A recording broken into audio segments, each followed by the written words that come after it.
Fique à vontade, nosso bate-papo aqui é bem tranquilo. Qualquer dúvida, qualquer comentário, é só abrir o microfone e a gente vai conversando. A intenção aqui, muito mais do que simplesmente passar o conteúdo para vocês, é que a gente consiga crescer juntos e discutindo as coisas, fazendo com que não fiquem dúvidas. A gente não tem pressa enfim, de terminar a aula. Se a gente não conseguir hoje, a gente marca outro dia.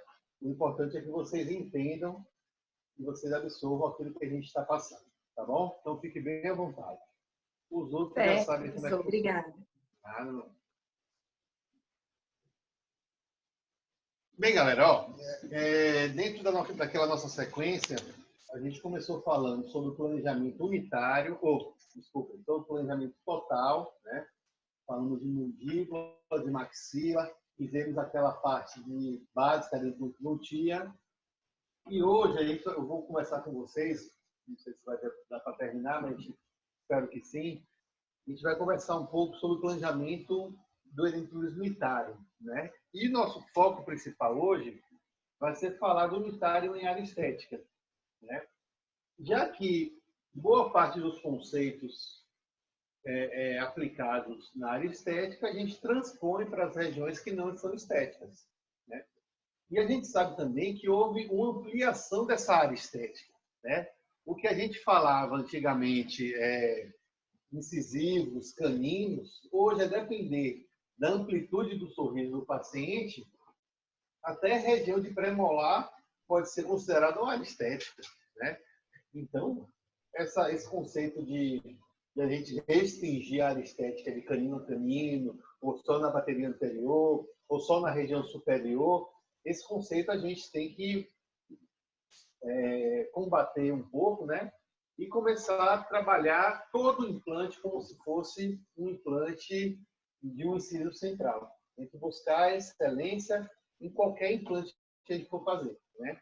E, assim, é interessante a gente conversar sobre o unitário já nessa fase que vocês, enfim, que a gente já deu um embasamento inicial, que a gente já falou um pouco do planejamento do edenturismo total, então vocês já estão começando a entender um pouco da linguagem, já viram algumas imagens de cirurgia, então o planejamento unitário ele exige um pouco mais de cuidado, enfim, de detalhes na execução.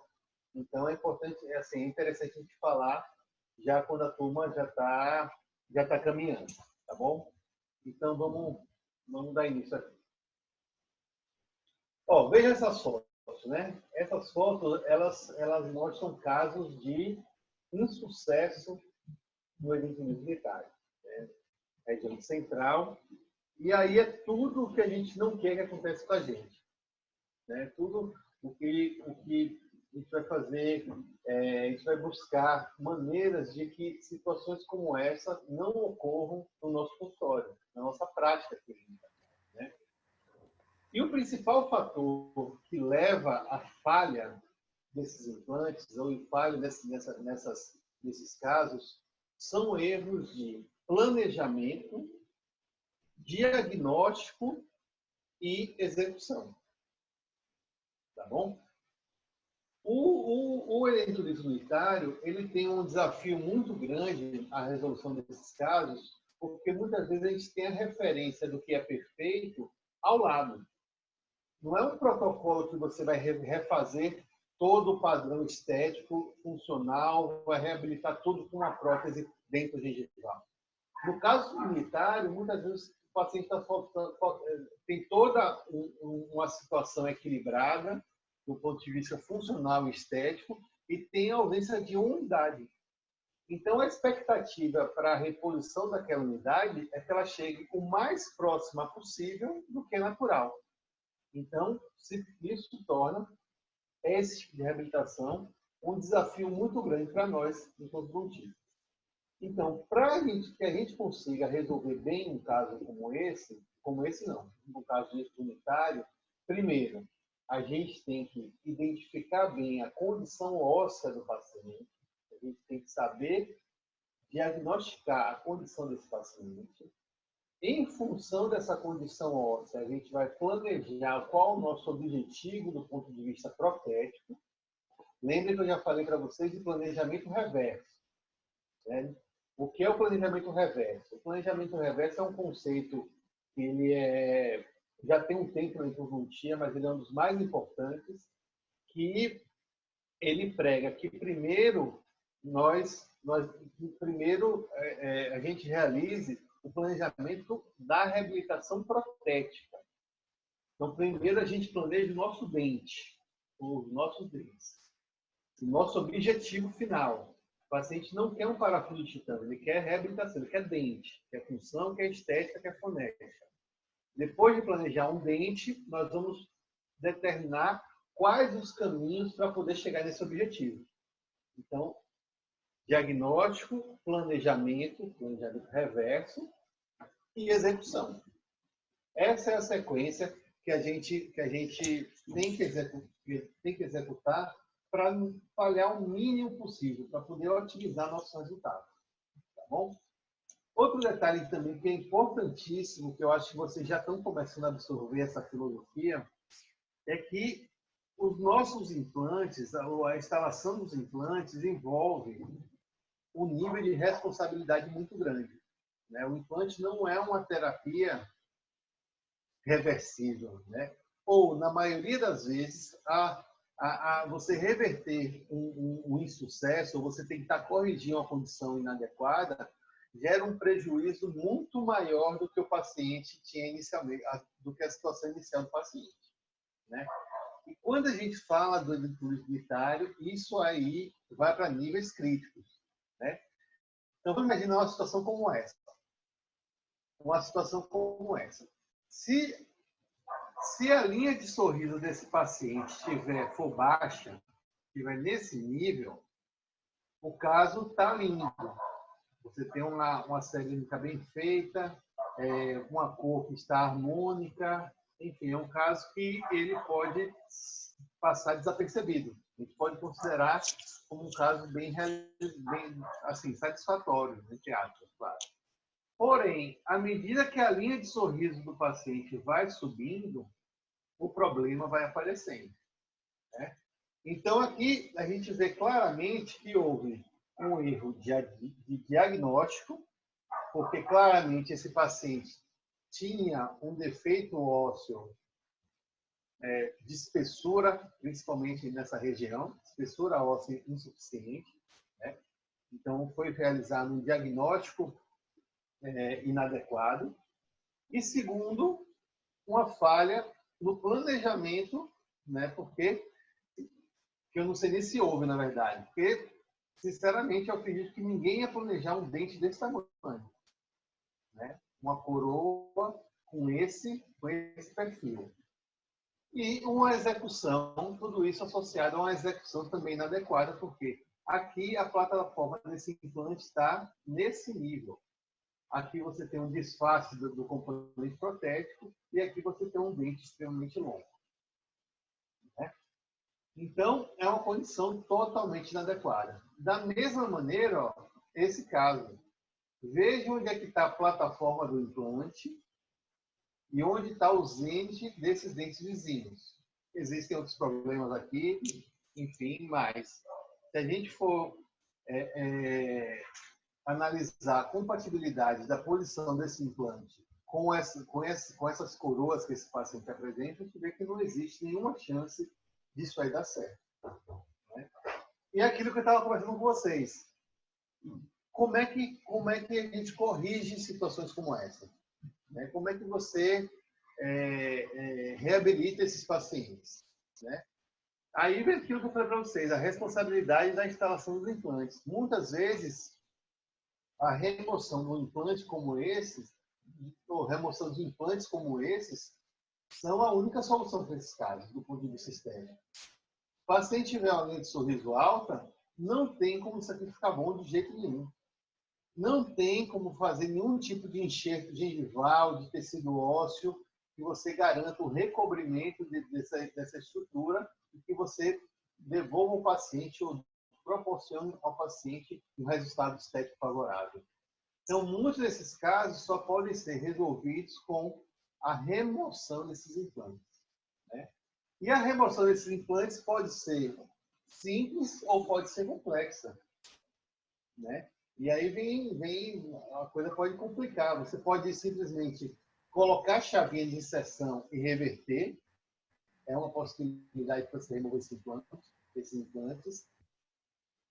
Outra possibilidade seria você fazer uma trefina, usar uma broca trefina e remover um bloco ósseo inteiro. Agora, imaginem o dano ósseo que isso gera, né? Você remover um bloco ósseo que envolva esse implante. Isso é extremamente ruim para a estrutura óssea, né? Outra possibilidade seria você tentar utilizar uma chave que a gente chama retriever, né? E você insere ela no centro do implante e ela faz o torque reverso para tentar desrosquear esse implante. Então, vejam que a solução ela nunca é simples. Muitas vezes, após essa remoção, o paciente não pode simplesmente instalar um novo implante. Tem que fazer cirurgia de reconstrução, enfim, se submeter a outros procedimentos para poder ter uma possibilidade de fazer uma nova reabilitação. Então, daí a importância de um diagnóstico correto, um planejamento perfeito e uma execução criteriosa desses casos. Tá certo? Ô Pedro, Oi. No caso do uso da trefina, Sim. Ela teria quantos milímetros além da espessura do implante?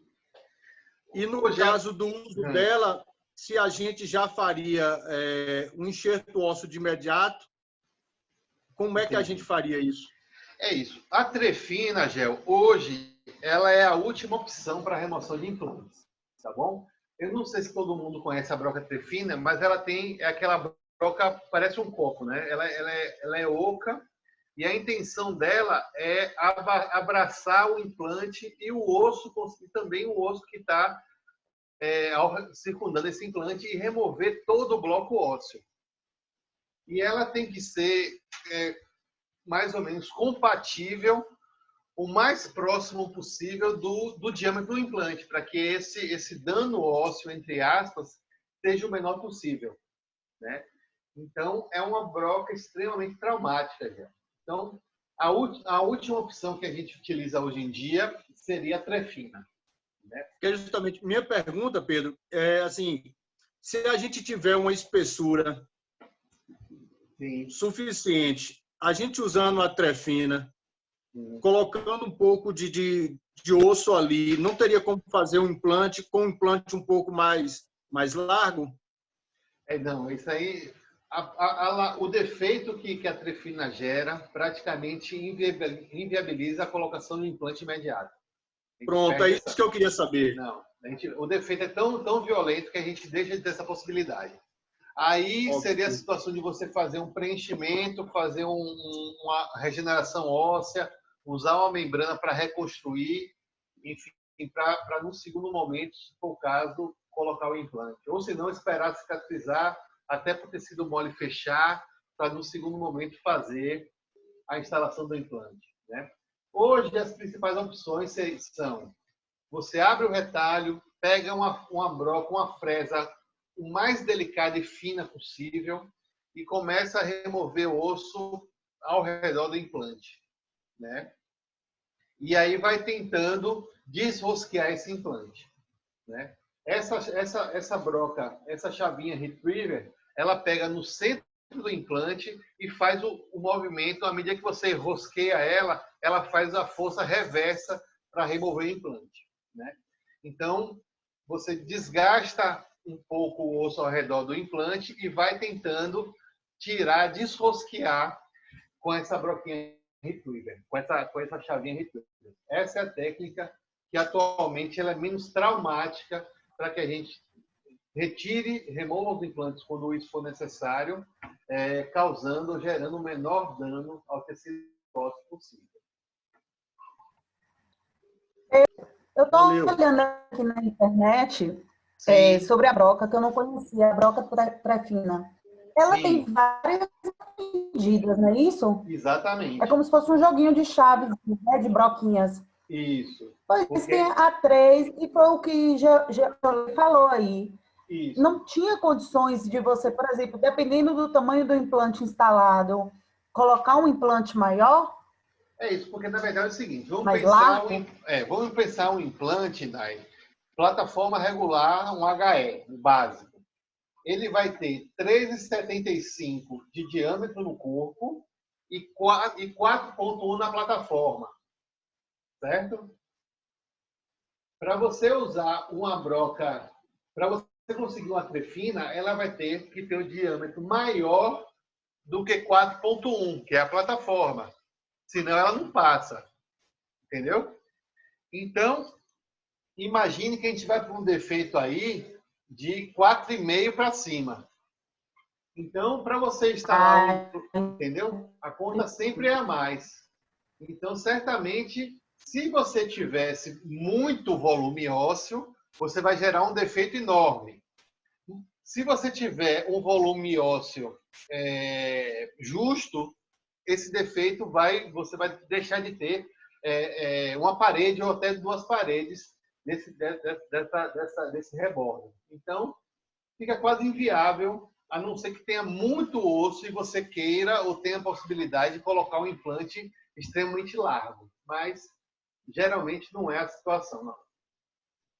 E aí, como você observou aí, onde você olhou, Nai, é justamente isso. Você vai ter uma broca mais ou menos compatível com cada diâmetro do implante, né, que você quer remover.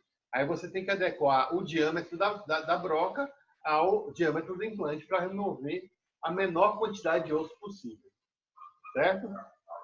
Beleza, entendi. Mas, frisando mais uma vez, a broca trefina atualmente é a última opção para remover o implante. Tá bom? A última opção é trefina, porque ela é muito traumática. Eu só me tiro outra dúvida aqui. Vai. Quando que eu sei que isso eu estudando um dia desses aqui, eu Sim. fiquei meio aérea. Quando que eu sei que eu tenho que usar Conimos ou HE? Pronto, vamos conversar isso agora aí, ó. Que conexão utilizar? Tá na hora certinha, Nath, Tá bom. de tirar essa dúvida. Olá, que conexão utilizar?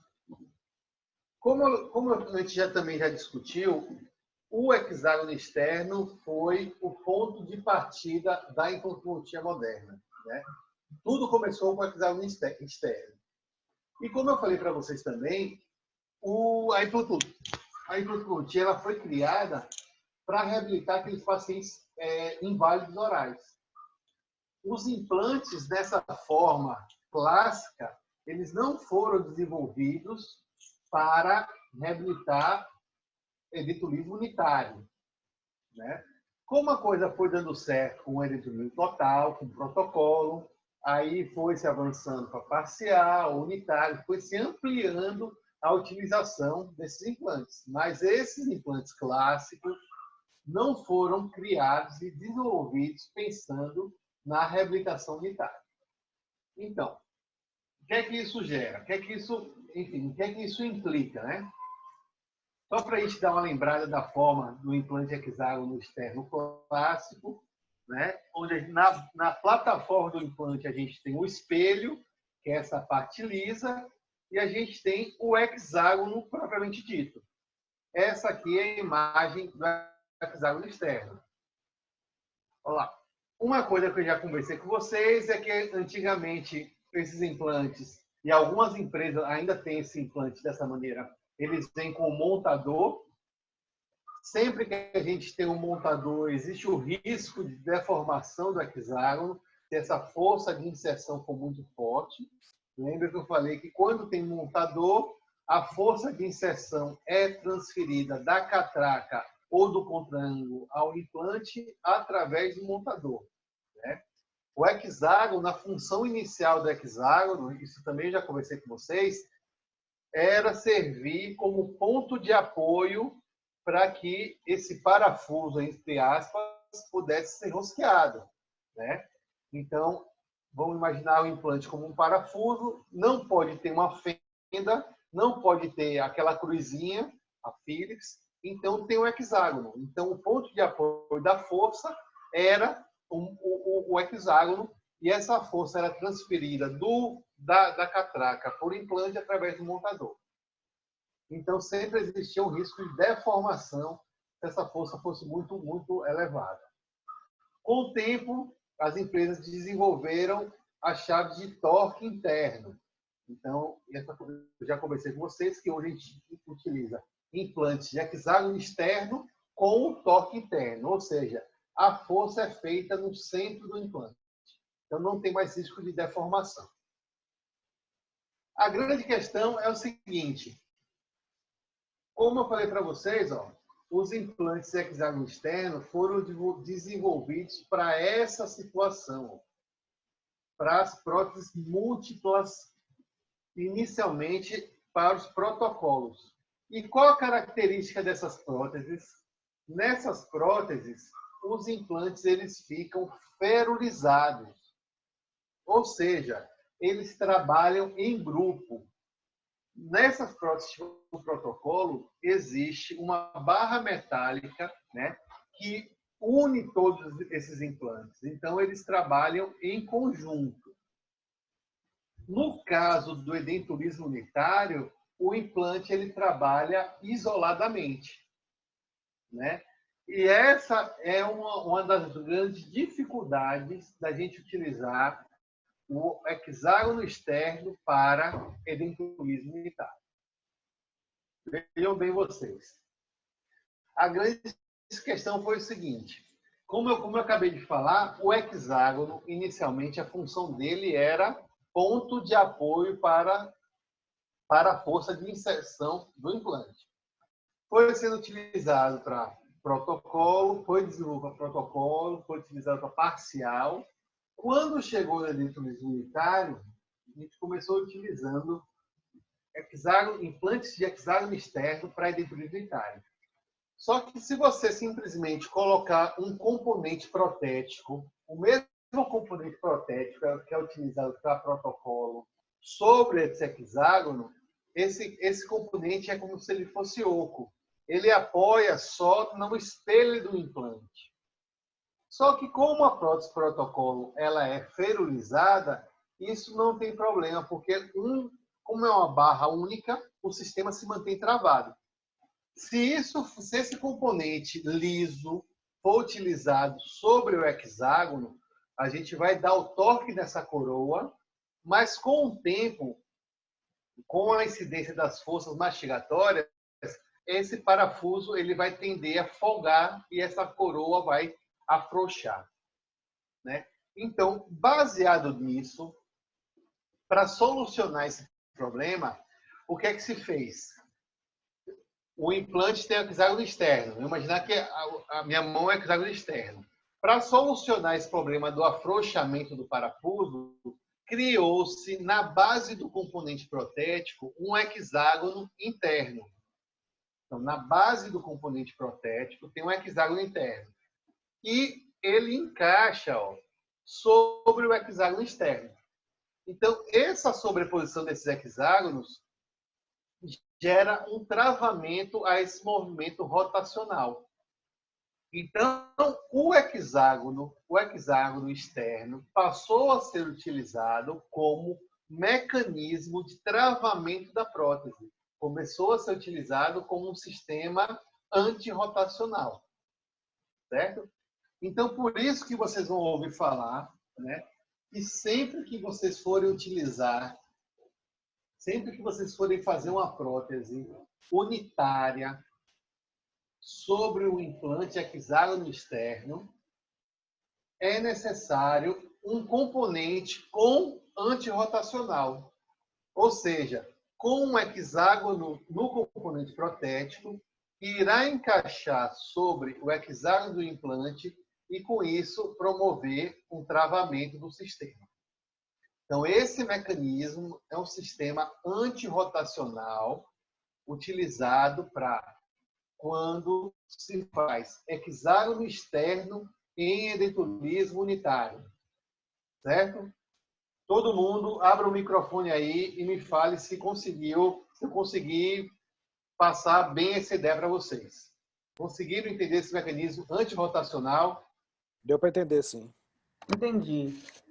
Entenderam? Gel, Thali, Tranquilo. Fabão, Joia, joia. Tranquilo, tranquilo. Sandrão.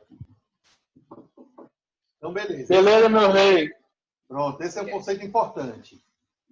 O que é que vocês têm que fixar sempre que for realizar uma reabilitação unitária sobre o implante hexágono externo, meu componente tem que ter um antirrotacional. O que é um antirrotacional? É um hexágono interno que vai encaixar no hexágono do implante. Mas vejam bem, isso está entendido. O detalhe é o seguinte, vejam que isso foi uma excelente ideia, mas não deixa de ser uma adaptação. Percebam que o hexágono ele não foi criado para isso. Ele foi utilizado, ele foi adaptado com o sistema antirrotacional. E como toda adaptação, ela tem suas falhas. A grande questão desse sistema é o seguinte, imaginem essa altura, altura do hexágono para um implante clássico, que é o HE de plataforma regular, a altura desse hexágono é de 0,8 milímetros. 0,8 milímetros. Então, vejam, um dispositivo com 0,8 tem que servir, ou está sendo utilizado para servir como um mecanismo antirrotacional, resistindo às forças todas, mastigação, oclusais, enfim. Então, 0,8 está servindo como mecanismo antirrotacional de uma coroa que muitas vezes tem 7, 8, sei lá, 10 milímetros de altura. Então, funciona.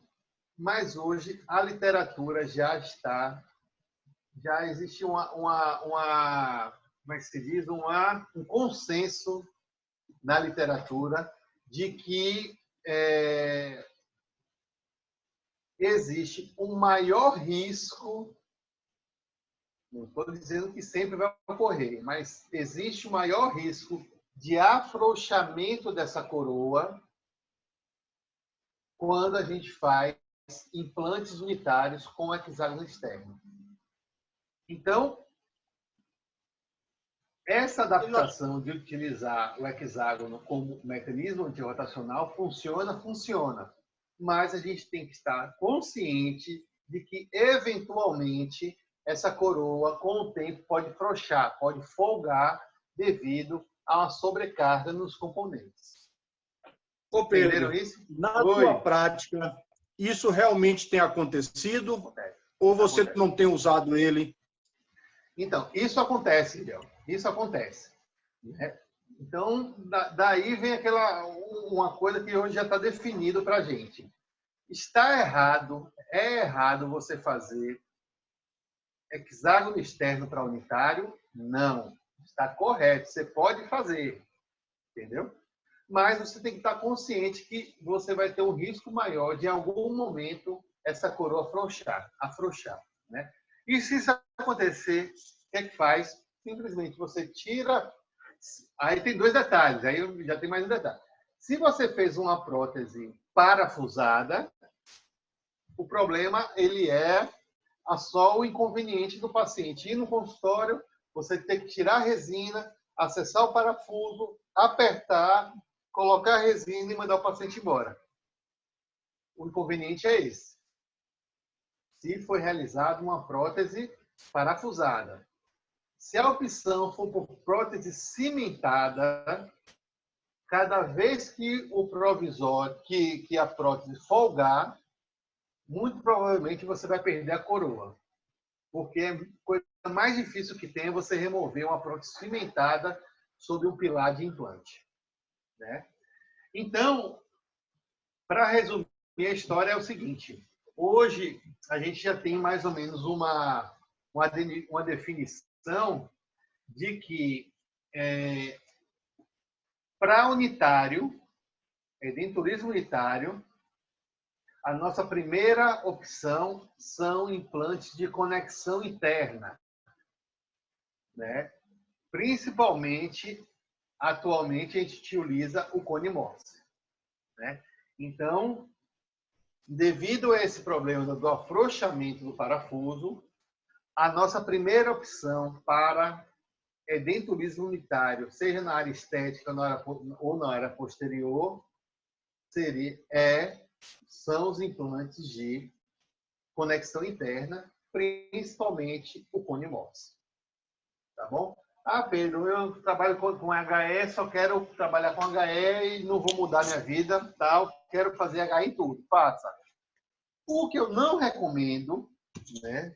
Pode fazer HE, não tem problema. O que eu não recomendo, isso aí, de jeito nenhum, é que vocês façam hexágono externo e, sobre esse hexágono externo, uma prótese unitária cimentada. Por quê? Porque aí não vai ter como apertar, né? A coroa vai ter cimentada para remover para remover essa coroa, praticamente na 99,9% das vezes você vai ter que passar a broca e destruir a coroa. Tá bom? Então, esse é um detalhe. Sempre que possível, buscar uma conexão interna, porque elas sempre terão uma estabilidade protética maior do que a conexão entre o unitário e esse hexágono. Então, esse é um detalhe importante para vocês.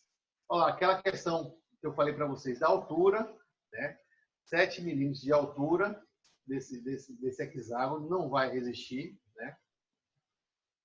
E aqui vem outro conceito que também a gente já é bastante difundido na endodontia e que ele é muito importante para que vocês entendam também essas nossas opções quando fazer opções por um implante ou por outro. Não sei se todos vocês já conhecem esse conceito da salserização, né? Salserização. A salserização, na verdade, foi um termo que foi, vamos dizer assim, aportuguesado, né? Esse termo veio do inglês salserization, que seria craterização, se fosse traduzido ao pé da letra, mas foi traduzido como salserização. E basicamente, ele traduz, né? Ele significa uma reabsorção do tecido ósseo ao redor do implante. A salserização, ela não é que ela seja um defeito do implante tipo HE, mas ela é uma característica desse sistema, né? Então, esse conceito é importante que vocês também absorvam hoje para que a gente consiga discutir eles, enfim, quando vocês se depararem com imagens radiográficas de implantes HE. Então, como é que isso ocorre? Vejam bem. Então, no implante HE, seria esse tipo de sistema, a gente espera, isso aqui é fisiológico, a gente espera que ocorra uma reabsorção óssea, vejam aqui, ó, alguns artigos, alguns livros falam de absorção óssea em forma de cálice, olha lá, ao redor da plataforma do implante, né? E apesar da periapical nos dar essa ideia bidimensional, lembrem que essa reabsorção ela se dá ao redor de toda a plataforma do implante, né? Ela se dá de maneira uniforme ao redor da plataforma do implante. E qual a principal justificativa para que essa salserização ocorra? Vejam bem. Aqui está a representação de uma coroa protética assentada, né, sobre a plataforma do implante. Beleza? E for passando aí, vocês vão parando para a gente discutir. É importante que esse conceito fique bem claro. Então, a coroa protética assentada sobre a plataforma do implante. Isso aqui, ó, numa imagem macroscópica, né, a gente não vê nenhuma descontinuidade entre a plataforma do implante e a coroa protética, né? Porque a imagem que a gente tem que ver, que a gente busca para poder comprovar a adaptação entre a coroa e a plataforma do implante, seria essa aqui, ó. Você não vê nenhum tipo de gap, você não vê nenhum espaço entre a plataforma e a coroa. Entretanto, microscopicamente, a nível microscópico, existe um gap, existe uma desadaptação entre o espelho do implante e a coroa protética, né? Macroscopicamente, a gente não vê nenhuma linha, você não vê nenhum espaço. Mas, microscopicamente, esse espaço existe. E esse espaço ele é colonizado por bactérias, né? Então, imagine, o implante, inicialmente, ó, ele é colocado no nível da crista óssea. Lembrem do revisão que a gente fez, né? Só o hexágonozinho ficava para fora, não é isso? Então, o implante ficava no nível ósseo. Mas, depois da conexão protética, a gente observa sempre essa perda óssea. E o que acontece aqui é o seguinte: o osso, ele não fica, falando de uma maneira simplificada, ele não se adapta, ele não gosta, vamos dizer assim, de regiões contaminadas, né? E aqui nessa região desse gap, como eu falei para vocês, a gente tem uma contaminação bacteriana. Então, à medida que você tem esse implante, essa conexão protética instalada, essa região contaminada, colonizada e contaminada, o tecido ósseo ele tende a reabsorver o que muitos chamam gerando um restabelecimento das distâncias biológicas, né? Que seria da região sadia para uma região que está contaminada. Então, naturalmente, a gente tem essa perda óssea. Então, essa perda óssea periimplantar, que é muito característica do sistema hexágono externo, a gente chama de salserização. Certo? Todo mundo acompanhou o raciocínio aí, galera? Beleza. Salserização. Beleza, massa. Salserização, então, ela é uma característica desses implantes HE. A gente espera que isso ocorra nos implantes HE. O implante Conimorse, lembrem que o tipo de conexão entre o pilar protético e o implante é diferente do implante HE. No implante HE, vejam que o componente, que a prótese, adapta sobre o espelho do implante, né? E no implante Conimorse, por exemplo, o componente ele é inserido e é adaptado no centro do implante, né? E aqui vejam vocês, ó, que existe um distanciamento entre essa zona de interseção do pilar com o implante, né, do tecido ósseo. Primeiro detalhe é esse. Esse distanciamento, vejam que tem um degrauzinho aqui, né, que o pilar ele fica mais para dentro do implante. Ele não fica na borda, como tem aqui do hexágono, né? Então, teoricamente, essa zona, entre aspas, que possivelmente poderia ser contaminada, ela está mais para o centro, ela está mais afastada do tecido ósseo, né? Primeiro detalhe é esse. Segundo detalhe, que o tipo de união do componente Conimorse com o implante é muito mais estável e o embrincamento do componente com o implante é muito, muito maior no sistema Cone-Morse do que no sistema HE.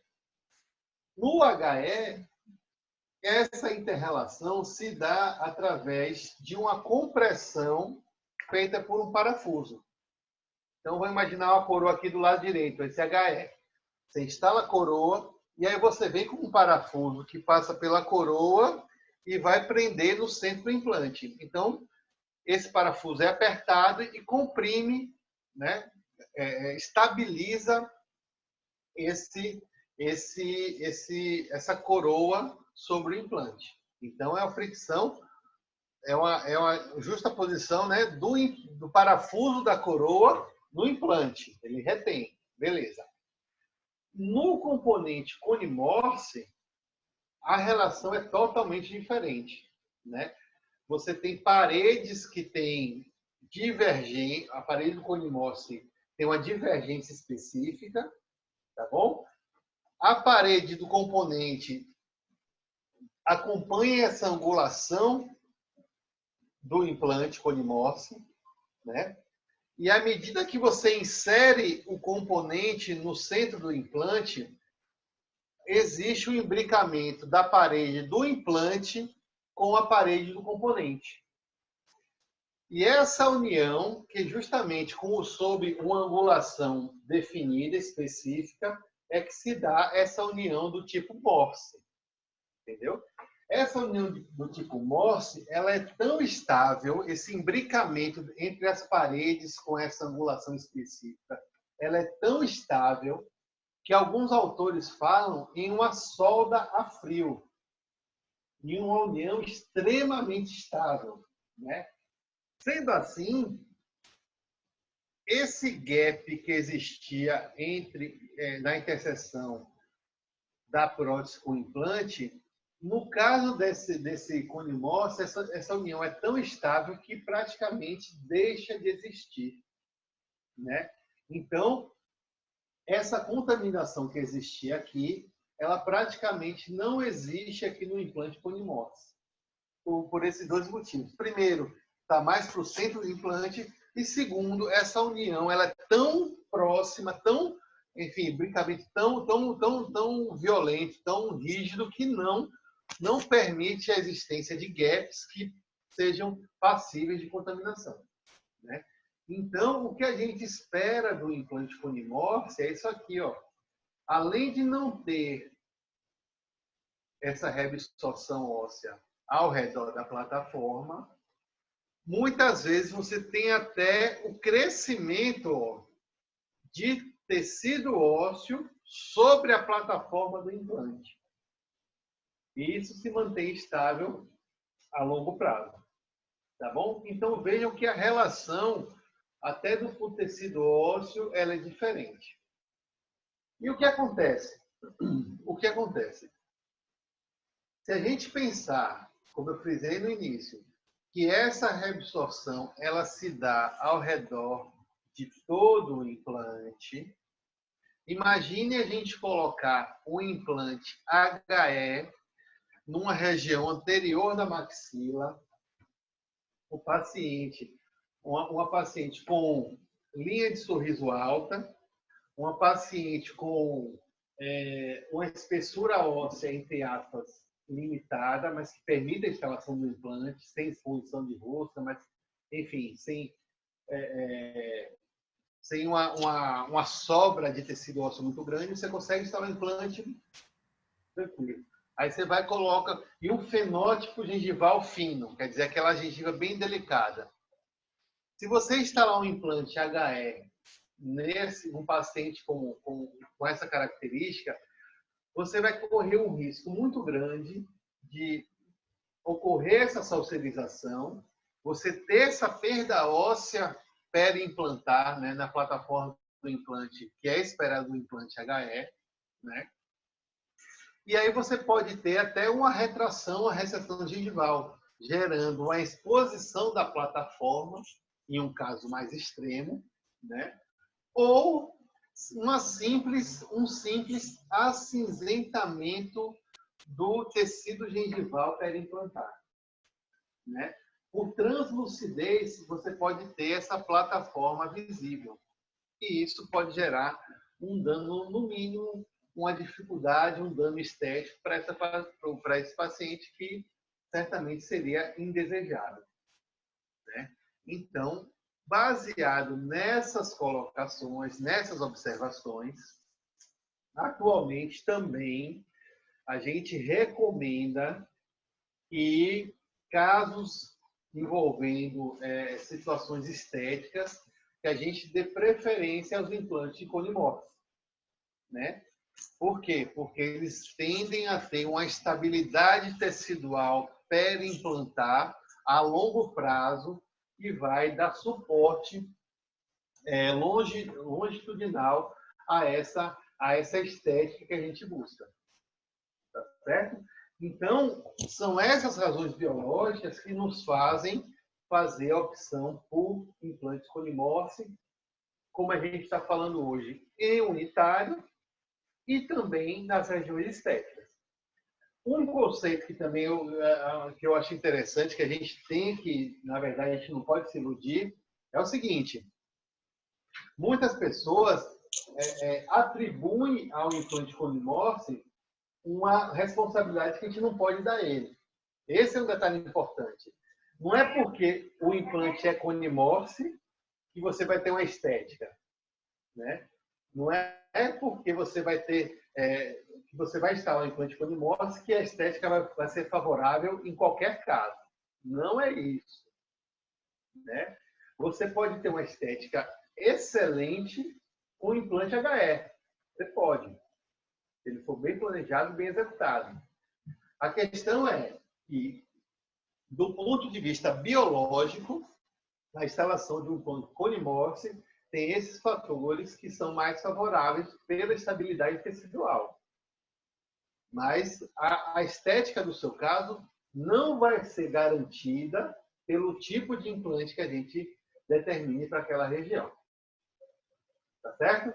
Então, hoje, na área estética, a gente dá a opção por implantes de conexão interna e implantes com perfil tipo conimorfe para poder estabilizar melhor esse tecido. Ah, Pedro, mas eu fiz hexágono externo. Está errado? Não. Está certo. Unitário, hexágono externo, prótese parafusada, é um ótimo planejamento. Desde que você tenha consciência de todos esses fatores que a gente discutiu, né? E que você tenha uma condição óssea que permita você proteger a plataforma do seu implante HE, sabendo que ele vai ter essa perda óssea periimplantar com o tempo. Beleza, galera? Então, esse conceito é importante. Olha lá. As conexões internas, ó, aqui eu coloquei ainda o HI, o hexágono interno, já está meio que em desuso, mas ele já tem uma relação melhor, né? E aqui o conimorfe. Vejam, e aqui é claro que é um macromodelo, né? Mas o componente protético, ó, o pescocinho, ele encaixa no centro do implante. Então, existe essa distância, ó, entre aquela zona crítica e o tecido ósseo. Se a gente somar isso aqui, a união entre o componente e o implante, e essa situação favorece, inclusive, a formação de tecido ósseo acima da plataforma, porque vocês vão começar a ver em algumas peripicais de casos de acompanhamento do implante conimorfe. Certo? Nai? Certo. O HI lembra muito, né? O conimorfe.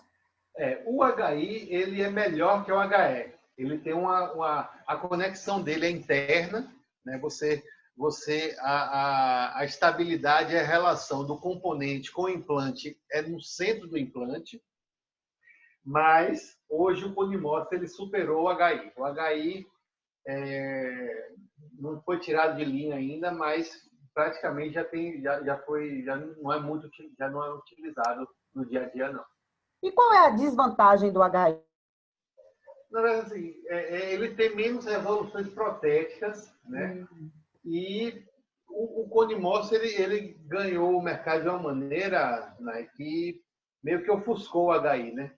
Então, as empresas internacionais vieram com o Conimos de uma maneira muito forte, as nacionais acompanharam e praticamente abandonaram a produção do HI. O HI eu achava um implante bem legal, eu gostava muito de instalar o HI, principalmente na região de molar. E aí depois eu posso até explicar quando eu indicava o HI principalmente para unitário na região posterior, quando eu tinha limitação de altura óssea. Mas atualmente, praticamente, já tem alguns anos que eu não faço mais HI, nem vejo mais falar em HI. A questão, então, não seria a desvantagem do HI, mas sim as vantagens que o Conimos tem. Isso. Foi o ganho biológico e de estabilidade que o Conimos trouxe que fez com que ele gaste tanto espaço. Agora, galera, o que eu acho importante, rapaz, é que a gente não pode ser... eu vejo muita gente assim, mas eu não acho que vale a pena. Eu acho que a gente não pode fechar a questão e ter nossa visão fechada em uma única opção, né? Hoje, na realidade de consultório, a maioria dos casos eu resolvo com Conimos, mas ainda trabalho com o hexágono externo, né? Entendendo as limitações, né? Entendendo a biologia desse tipo de conexão, mas eu ainda acho que ainda tem situações que a gente pode trabalhar com o hexágono externo de uma maneira muito tranquila, né? Tem aquele fator de ser um implante universal, que a gente já discutiu. O hexágono externo, plataforma regular, é o único implante que você resolve em qualquer lugar do mundo. Hexágono externo, plataforma regular. O implante Conimos, praticamente cada sistema trabalha de maneira independente, né? Outro detalhe que é muito importante é que qualquer protesista trabalha com o hexágono externo. É um sistema que tem inúmeras resoluções protéticas, pilares de todos os tipos, uma versatilidade enorme do ponto de vista protético, né? Então, é uma resolução muito simples de ser feita. E tem muita gente ainda que gosta de trabalhar com hexágono externo, né? Então, a gente tem que ter a mente aberta, analisar as vantagens e desvantagens de cada um, né? Para poder indicar quando vale a pena utilizar um e quando não vale a pena, né? E deixar muito claro quando a indicação precisa de cada um, né? Unitário na área estética, não tem mais o que discutir, né? A nossa preferência tem que ser o Conimos, deve ser o Conimos. Mas outras situações, de repente, ainda a gente pode trabalhar com HF. Isso pode nos trazer algumas vantagens que ainda, principalmente do ponto de vista protético, o Conimos ainda pode ter algumas limitações, tá bom? Com o tempo a gente vai discutindo mais. Fala, Nai. Eu estava lendo um artigo, acho que era um artigo, Sim. ou um slide de um professor, não lembro, que estava falando sobre os implantes de titânio e implantes cerâmico. Sim. Estou errada? Zircônio, existe? Inclusive. Existe. Aí, a plataforma... Cortou, Nai. A plataforma aonde encaixa a prótese seria o quê? Seria como? Seria titânio? Seria de cerâmica? Seria todo cerâmico? Como é que é? Eu falava sobre a plataforma, falava sobre as vantagens do cerâmico, entendeu? Entendi. Não, sinceramente, eu não tenho essa informação para te dar, não, viu? Eu posso até pesquisar, mas não sei falar, não. Essa relação do metal com a zircônia, ela é muito discutida, né? Porque ela tem resistências diferentes, né? E o titânio, ele tende a ser um material mole. Ele é um metal que ele é mole. Então, eu não sei dessa informação. Eu já vi também alguns artigos, mas também nunca utilizei esse tipo de implante, não. Mas a gente pode, certamente, pesquisar e ver essas informações depois. Beleza. Certo?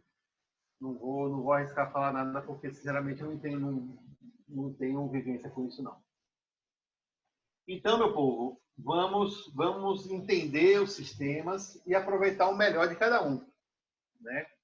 Aqui eu trouxe para vocês só uma imagem de trabalho de elemento finito, que basicamente é um programa de computador, né, que faz análises matemáticas a partir de coeficientes dados para cada tipo de material. Mas o interessante aqui é o seguinte, ó. Aqui está simulando um implante e uma conexão protética HE. Aqui o implante é uma conexão protética Conimorse. E aqui, desculpem, HI. E aqui o implante é uma conexão Conimorse, né? Então, o que é interessante... E, assim, existe uma simulação aqui da aplicação de uma força lateral, né? Nesse modelo matemático, vejam que, no caso do implante HE, o que era aquela linha, ó, virou ao espaço que tem entre a prótese, ou o componente protético e o implante, quando foi feita uma força lateral, né? Então, se a gente pensar num implante unitário, vejam que existe, aquele gap realmente existe. Até macro, numa visão maior, né? E outro detalhe que é importante, a gente pensando em unitário. Essa área laranja aqui, ó, é o parafuso central que retém o pilar ou a prótese ao implante. Então, vejam que esse parafuso está concentrando toda a força desse sistema, né? Então, esse parafuso, com o tempo, ele é submetido a uma sobrecarga, a um estresse, e ele pode ou desparafusar, afrouxar, ou até fraturar. Então, daqui aqueles problemas que eu falei para vocês, que pode acontecer, não vai acontecer em todos os casos. Você fala, pô, Pedro, eu tenho um caso que eu fiz um HE, tem 15 anos e nunca folgou. Beleza, acontece, existem muitos. E, eventualmente, algum pode folgar, pode afrouxar. E aqui mostrando a relação com o HI, que já é diferente, e com o Conimorse, que, por ser um mulhão, na maioria das vezes, ó, ele distribui, concentra e distribui a carga, mas não gera a ponto, não gera um estresse a ponto de folgar e nem fraturar esse componente. Bem, existem também algumas variações, como a gente já conversou nos planejamentos que a gente discutiu lá na clínica. Existem algumas variações na posição dos implantes no sentido apicoronal em função do tipo de implante que a gente vai utilizar. Tá bom? Como também tive no hands-on, lembrem? Então, no caso do hexágono externo, ó, a recomendação é que seu implante ele fique no nível da crista óssea. Certo? Então, a gente vai colocar o nível no nível da crista óssea. HE e HI seria essa posição. O implante Conimorse, ele foi desenvolvido, ele foi pensado sempre para ficar ligeiramente cristal, vamos dizer assim, subcristal. Ele vai ficar infraósseo. Então, vocês sempre vão ter que lembrar, nos planejamentos para implante Conimorse, que além da altura óssea disponível da crista até o reparo anatômico, por exemplo, que vocês estiverem analisando, além daquela altura toda, vocês não vão poder considerar e simplesmente utilizar um implante daquela altura. Vocês têm que considerar que esse implante ele vai ficar de 1,5 a 2 milímetros infraósseo. Né? Então, o implante Conimorse ele foi desenvolvido para ficar ligeiramente enterrado no tecido ósseo. Então, nos planejamentos, a gente sempre levar isso em consideração. Aqui mostrando, ó, como é que se dá a relação das coroas e das próteses com os implantes, né? HE, HI Conimorse. E aí, vamos lá. O povo é o seguinte, o implante os implantes Conimorse, os implantes Conimorse não, a reabilitação unitária, ela tem alguns detalhes que a gente precisa ter mais atenção com relação à fresagem, ao posicionamento dos implantes, quando a gente vai comparar com as próteses tipo protocolo, principalmente porque quando elas forem dentro gengivais. Né? Qualquer prótese dentro gengival, você vai ter a estética e a estética do caso resolvida pela prótese. Então, você vai orientar o seu laboratório de maneira que ele faça a estética que reproduza ao máximo o que o paciente considera e que a gente considera como um padrão ideal, como natural. A estética vai ser dada pelo laboratório, próteses dentro gengivais. No caso do edenturismo unitário, o que a gente vai buscar é a perfeição. O que a gente quer é que você tenha a maior naturalidade possível, sem a utilização de nenhum recurso de correção de falha gengival, de tecido gengival na coroazinha. Uma prótese unitária dentro gengival, ela nunca vai ser bonita, ela nunca vai ser estética. Então, a gente não pode ter como padrão de reabilitação uma prótese, por exemplo, um incisivo central que tenha a parte referente à coroa e também uma correção de um defeito com uma cerâmica rosa simulando o tecido gengival que o paciente perdeu. Né? Então, o que a gente busca como padrão para a reposição de dentes unitários, e aí falando especificamente da área estética, o que a gente busca são próteses dentais. E para a gente ter uma prótese dental ideal, a gente vai precisar posicionar o nosso implante de maneira simplesmente perfeita.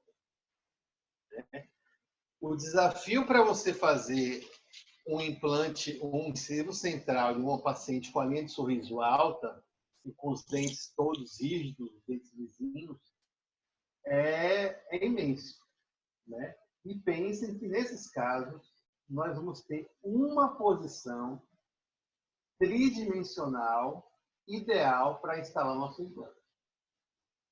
Então, você vai ter uma posição no sentido mesodistal, vestíbulo lingual e ápice coronal para instalar seu implante. Toda vez que a gente fugir ou que a gente desviar desse padrão, esse desvio vai influenciar diretamente no resultado final do nosso caso. Tá certo?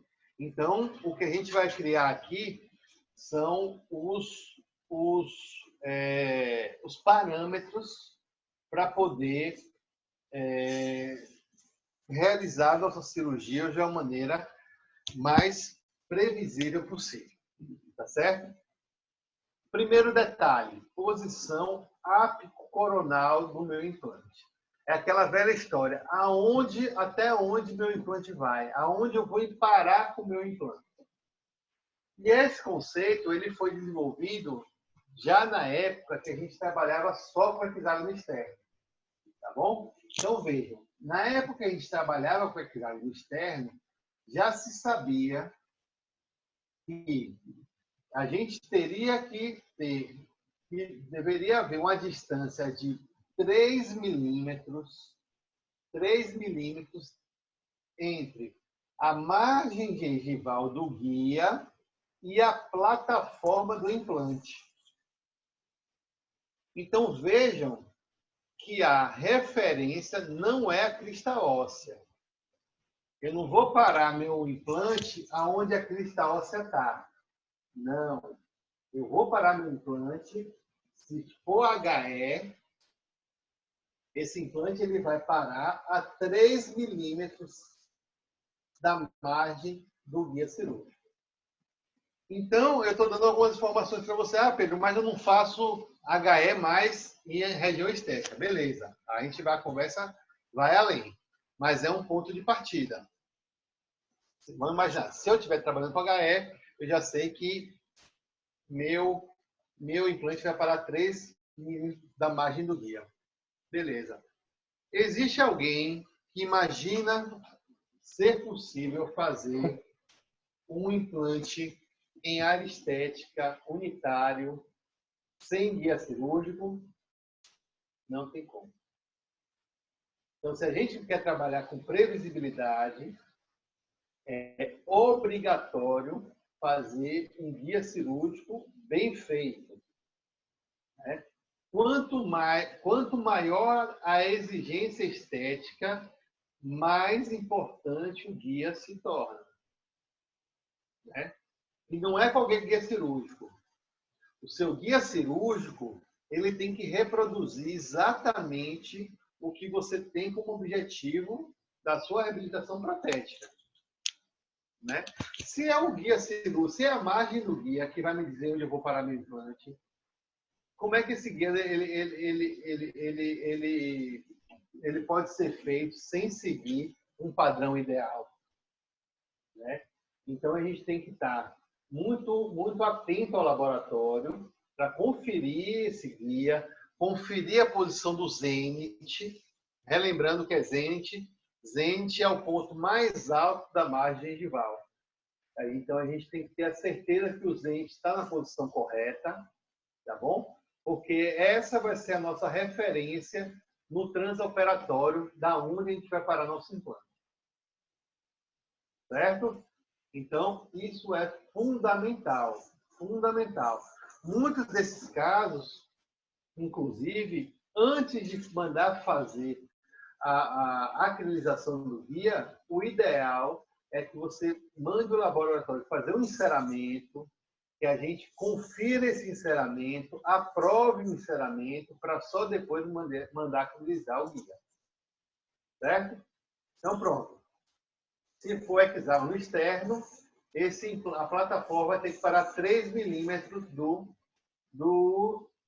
da margem gengival. E se for conimorse, além desses 3 milímetros, além desses 3, o implante ainda vai ficar de 1,5 a 2 milímetros intraósseo.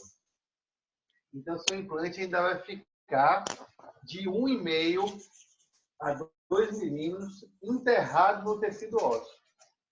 Beleza? Então, essa é uma regra que vocês têm que levar para todas as cirurgias de unitário que vocês forem fazer. Não falo nem só de unitário.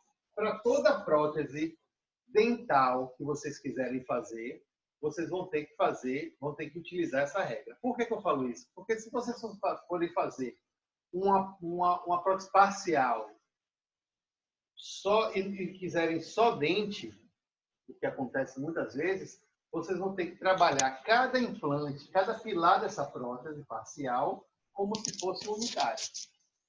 Ah, Pedro, vou fazer uma maxila, vou colocar 6 implantes, mas eu vou fazer uma prótese só em cerâmica, só dente, não vai ter complemento de gengiva. Vou trabalhar com provisório, vou condicionar, vou fazer papila, vou só dente. Beleza, você pode fazer um protocolo só dente, só dental, mas cada um dos pilares você vai ter que utilizar essa regrinha para poder você trabalhar cada pilar como se fosse um unitário. Tá bom? Então, para toda prótese dental que vocês planejarem, essa regra ela é fundamental. Se for uma prótese gengival, não tem problema. Por quê? Porque se você for enterrar mais ou enterrar menos, não vai influenciar em nada no resultado estético final. Poxa, Pedro, beleza. Agora, e se eu não enterrar, se meu implante ele ficar superficial, né? Se eu não tiver essas distâncias respeitadas, se ao invés de 4,5, a gente foi imaginando quando mostra é 4,5, né? 3 da crista e mais 1,5 enterrado. Poxa, eu não consegui, eu deixei ele mais superficial. O que é que pode acontecer? o que pode acontecer é você ter que colocar um componente protético e a sua coroa ela não ter um espaço suficiente para ter um perfil de emergência adequado. Aí você pode ter que sair do seu componente protético e ir direto para a coroa. E você tem um aspecto daquele dente quadrado sem você ter um perfil de emergência adequado. Você corre o risco, se você não enterrar seu implante na condição ideal, de você ter um dente mais curto do que o ideal. Você tem um zênite menor do que o dente vizinho. Então, se você não respeitar essa distância, for menor, você pode ter um dente curto. Por outro lado, se esse implante ele ficar muito profundo, o que é que pode acontecer? Você ter um dente longo. Lembre daquela primeira imagem lá, né, da aula de hoje, aquele dente, parecia um dente de cavalo desse tamanho. O que é que aconteceu? O implante estava muito profundo. E, consequentemente, a coroa protética ela vai ficar muito estendida, vai ficar muito grande. Tá bom? Então, a gente tem uma posição ideal, no sentido apicoronal, para colocar no seu implante. Se enterrar demais, dente longo. Se ele ficar muito superficial, dente quadrado, sem perfil de emergência, sem naturalidade. Quem vai me dar essa referência? Guia cirúrgico bem feito. Então, edentulismo unitário ou prótese dental feita sem guia cirúrgico é um tiro no escuro. Se você não tiver uma referência bem feita, você não sabe onde você vai chegar. Então, isso é fundamental. Um caso que é muito comum, Rodrigo, e aí depois a gente vai conversar muito sobre isso, é pacientes ortodônticos que vêm com agenesia de lateral. Comecem a reparar isso. Muitas vezes, o rebordo ele se apresenta plano, reto. Você não tem esse aspecto de arco, né? Sim. Então, ele vem um rebordo reto. E não é difícil a gente colocar o guia cirúrgico e a margem do guia tocar na crista. Então, para quem está desavisado e vai instalar o implante só levando em consideração o tecido ósseo, em muitas situações vai colocar o implante numa posição desfavorável. Então, nesses casos, e sempre que você tiver uma proximidade da margem do guia com a crista óssea, e muitas vezes é necessária a remoção de tecido ósseo antes de começar a fresagem. Então, a gente faz uma osteotomia para criar um perfil mais favorável e poder fazer a instalação do implante.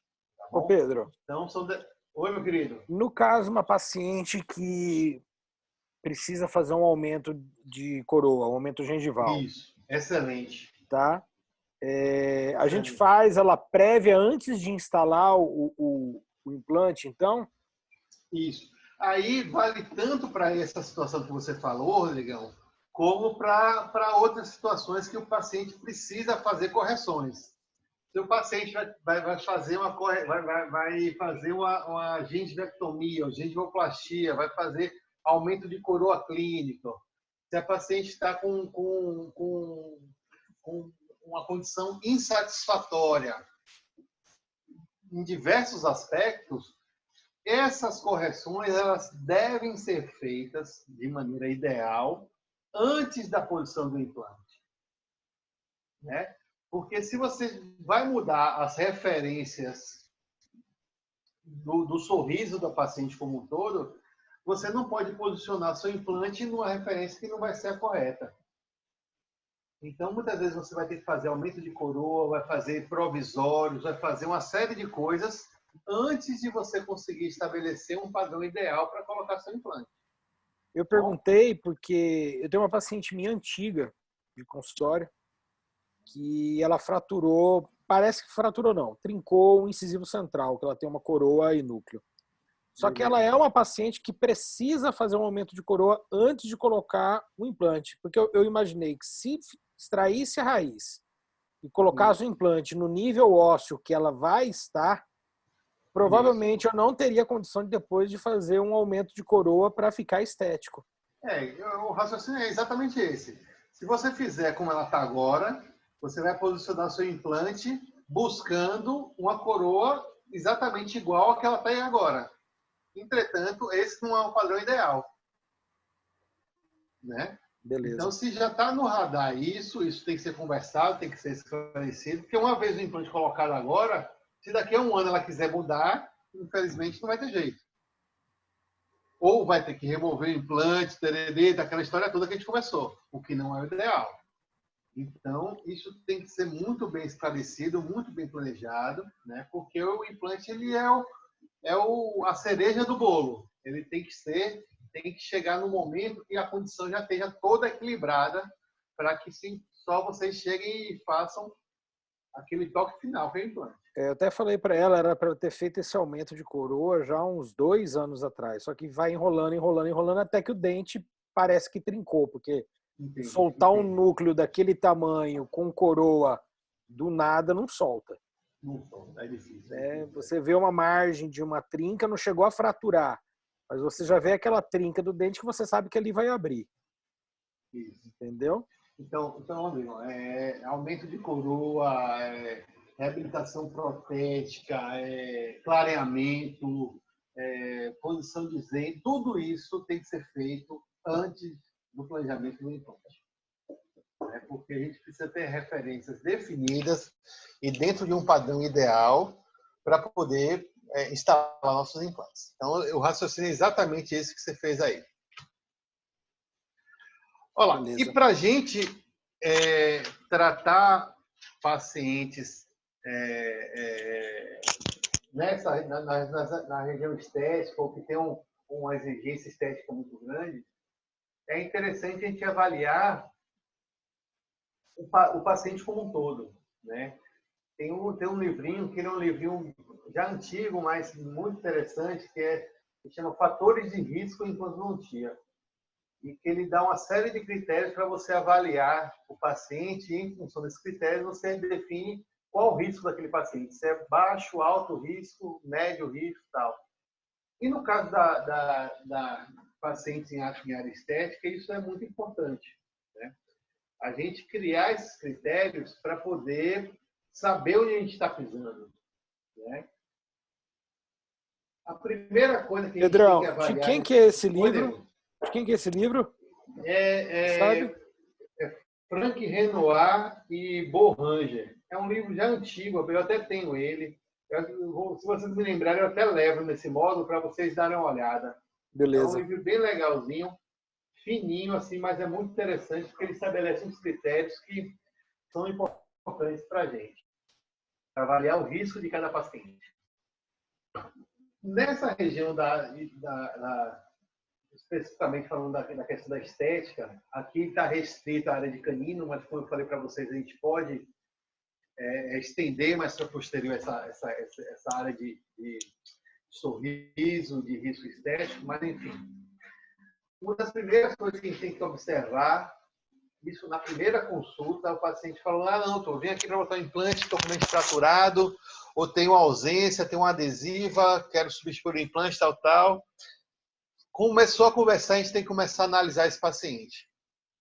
Primeiro detalhe, linha de sorriso, né? A gente tem que analisar qual a relação do lábio do paciente com os dentes, né? E a partir daí, a partir dessa linha de sorriso, a gente vai definir se existe e qual a margem que a gente tem para alguma diferença, vamos dizer assim, né? Não vou nem dizer falha, mas para alguma diferença do resultado final que fuja do padrão do dente vizinho, né? Quanto mais alta a linha de sorriso do paciente, maior risco estético nós vamos estar correndo, né? Então, paciente que tem uma linha de sorriso muito alta, que hoje tem até técnicas, né, harmonização e tal, para poder reduzir essa amplitude de sorriso, mas enfim, a gente tem que levar isso muito em consideração porque vocês vão ver que é um fator essencial para poder definir a nossa conduta, inclusive. Então, a linha de sorriso, a primeira coisa, isso pode até ser notado na ficha, linha paciente com linha de sorriso alta, aparecendo margem gengival, tecido gengival, ou só papilas, ou só o ápice só a pontinha da papila. Pode até descrever isso na ficha do paciente, fazendo umas anotações com relação a isso. Então, sempre observar. E assim, outra coisa, no consultório, na cadeira, a gente sempre buscar descontrair de alguma maneira com o paciente para que o sorriso seja o mais natural possível, né? Não pode ser aquele sorriso, né? Sorria! E aí você não fica sabendo exatamente como é que tá, qual é a realidade, né? Quão amplo é aquele sorriso. Então, tentar descontrair, conversar outras coisas, buscar um sorriso mais natural para que a gente entenda até onde vai essa linha de sorriso. E a partir daí a gente começa a definir o risco desse paciente. Outro detalhe que é importante é a gente definir onde está o zênite desses dentes, ó, né? Qual dente a gente está trabalhando, qual dente a gente vai trabalhar e qual o zênite desses dentes, né? O zênite é o ponto mais alto da margem gengival, seria essa bolinha branca, ó. A parte mais alta da margem seria o zênite. E aí o que a gente, entre aspas, espera de um sorriso natural é que exista mais ou menos uma equivalência entre os dentes do central com o do canino e os dentes do lateral ligeiramente abaixo. Isso é mais ou menos uma média, né? Então, mais ou menos uma equivalência do canino central e o lateral um pouquinho abaixo. Se a gente for ainda mais, aprofundar um pouquinho mais, geralmente esses entes estão deslocados ligeiramente para distal, tá bom? Então, esse é outro detalhe que a gente tem que observar. Então, o paciente sorriu, como estão esses entes? Estão equilibrados, né? Estão harmônicos? Existe uma correlação, uma correspondência de um lado com o outro lado? Isso precisa ser mexido de alguma maneira? Então, a gente observar esses Ns gengivais como estão.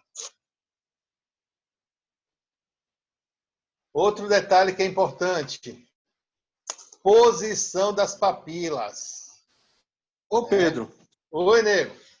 Queria só uma dúvida minha. O zênite do central, ele não é centralizado, não, Pedro?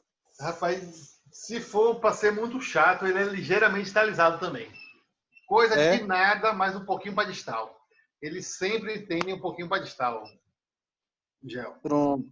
Valeu, querido. Mas isso aí é média. O importante é a gente caracterizar o nosso paciente. Entendeu, Gel? O importante é a gente individualizar o nosso planejamento. Não é uma média. Isso aqui é uma média, né? Isso aqui, de repente, é mais importante para o laboratório que vai fazer um protocolo. Ele vai criar todo esse padrão do nada, né?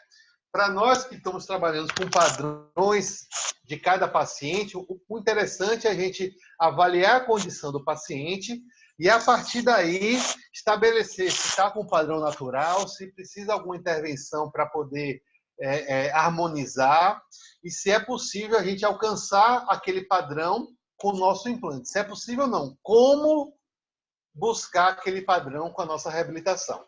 É o grande desafio. Então, pegando aquele exemplo que você deu aí, falando com o Rodrigo, da ausência do lateral, quando a gente precisa fazer uma osteotomia. Então, o ideal também seria que nós deixássemos os entes na parte óssea na osteotomia também ligeiramente distalizados. Seria isso? Esse ligeiramente distal, acho que não precisa ser o nosso ideal, a nossa busca principal, entendeu, Gel? Mas é um detalhe de técnica que pode fazer uma diferença. Mas não tem que ser nosso objetivo principal, porque meu medo é a gente ficar atrás desse detalhezinho e, de repente, tirar mais osso do que seria necessário enfim, e deixar de ter um padrão de naturalidade. Mesmo porque o Zenit ele pode ser chegar no Zenit ideal através da parte protética. Você pode Do pressionar o condicionamento tecido. gengival. Exatamente. Mas, enfim, o importante é a gente conseguir entender o que é o Zenit, enxergar essa harmonia, esse conjunto do nosso paciente, né? Ver se existe um equilíbrio e como a gente chegar. E, assim, com isso a gente já consegue vislumbrar qual o nosso objetivo. Né? É aquilo que eu falei para vocês do planejamento reverso. Se você tem a ausência de um central e a bateria anterior está toda harmônica, você já consegue estabelecer, através de um enceramento bem feito, qual é o seu padrão ideal. Você analisa a forma do dente, você analisa o zênite, e aí você consegue estabelecer a relação desse central com os outros dentes. Né? Então, com isso, você consegue estabelecer o seu ideal, aonde a gente quer chegar, o nosso objetivo de reabilitação do paciente. Né? Então, para isso que a gente quer, para isso que a gente tem que ter esse conhecimento para poder identificar e saber o que a gente vai ter como padrão ideal. Posição das papilas, né? Presença e a posição dessas papilas, isso é importantíssimo, né? Essas papilas estão preservadas nos dentes vizinhos, estão bem posicionadas, não estão com reabsorções, elas migraram para apical ou não. Então, a gente tem que analisar essas papilas porque são fundamentais no resultado estético final.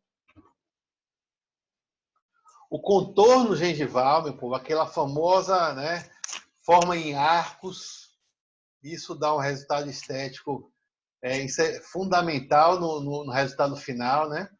Vejam essa prótese aqui inferior, né? Essa aqui é uma prótese dental ou dente gengival, galera? Não sei, mas ela é linda.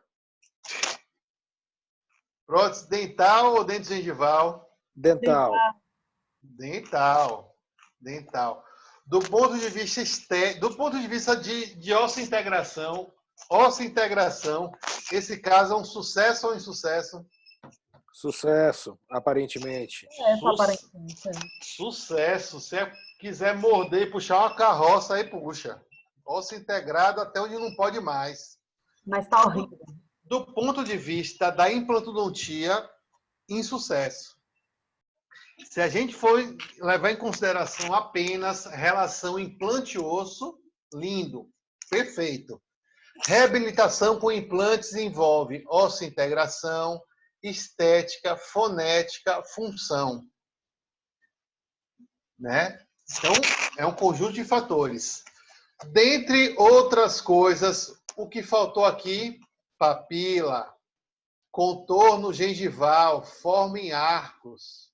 Então, vejam que não é só porque o caso, teoricamente, é dental que ele vai ser um caso estético. Ô, Pedrão, mas num caso desse, por exemplo, se na linha do sorriso dela ela não mostrar o terço gengival... Lindo. Desde que a paciente aceite, né? Ainda tem esse detalhe. Sim. Porque pode estar escondido e a paciente se incomodar com isso. Correto. Né? Mas se isso aqui for só aparecer, ó, daqui para baixo, tá linda. Porcelana bem caracterizada, tá um caso perfeito. Né? Mas o grande desafio para a gente é prever situações como essa. Se isso é discutido, ó, se o caso tem limitações, se não quiser ter gengiva, se quiser só dente, não vai ficar bonito, esteticamente não vai ficar perfeito, no sorriso não vai aparecer, mas essa é uma opção que a gente tem. Ou se não, você faz um sorriso perfeito todo com gengiva artificial em cerâmica. Você tem cerâmicas, caracterizações, tal, que você consegue reabilitar. Mas aí deixa de ser uma prótese dental, passa a ser uma prótese dente gengival. Então vejam vocês que eu estou dando para vocês, estou passando, relembrando a vocês os critérios para avaliação dos pacientes. Então a gente está avaliando padrão estético. Linha de sorriso, zênite, posição das papilas, contorno gengival. É o conjunto disso tudo que vai fechar o caso como um caso bem resolvido ou mal resolvido esteticamente. Como a gente tem que avaliar? Contorno vestibular também é importante, né? Contorno vestibular é muito comum, meu povo, e vocês, com o tempo, vocês vão começar a perceber isso. Às vezes a gente faz a instalação dos implantes, faz a reabilitação, e o paciente fica, olha, mas ficou um buraquinho aqui em cima, aqui não sei o quê. Não, gente, está faltando alguma coisa aqui em cima. O que está faltando é isso aqui, ó, esse contorno. Né? Esse contorno aqui, ó. Muitas vezes, lembra que eu falei para vocês da reabsorção óssea alveolar pós-exodontia, que sempre ocorre. Né? Essa reabsorção, às vezes, ela não impossibilita a instalação do implante.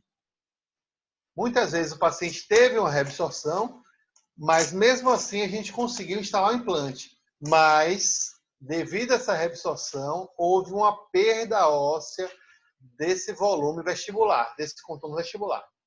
Né? Se não for numa região estética, se não tiver uma linha de sorriso muito alta, isso não vai ter influência do ponto de vista de resultado final. O paciente pode ter essa impressão de estar com um vaziozinho, mas vai conviver com isso e até fazer a opção por isso, ao invés de submeter uma cirurgia de enxertia, né? É uma opção. Né? Mas, se for numa região, se for, mais uma vez, aquela questão do risco estético, se for uma paciente com linha de sorriso alta, com edenturismo unitário, sorriso todo perfeito, se não tivesse contorno restabelecido, o caso também não vai ficar bom. Então, mesmo a gente conseguindo colocar o implante na posição ideal, pode ser necessária uma reconstrução, um enxerto de tecido conjuntivo, enfim, alguma técnica para poder recuperar esse contorno que foi perdido. Então, esse é outro detalhe que a gente tem que levar em consideração também.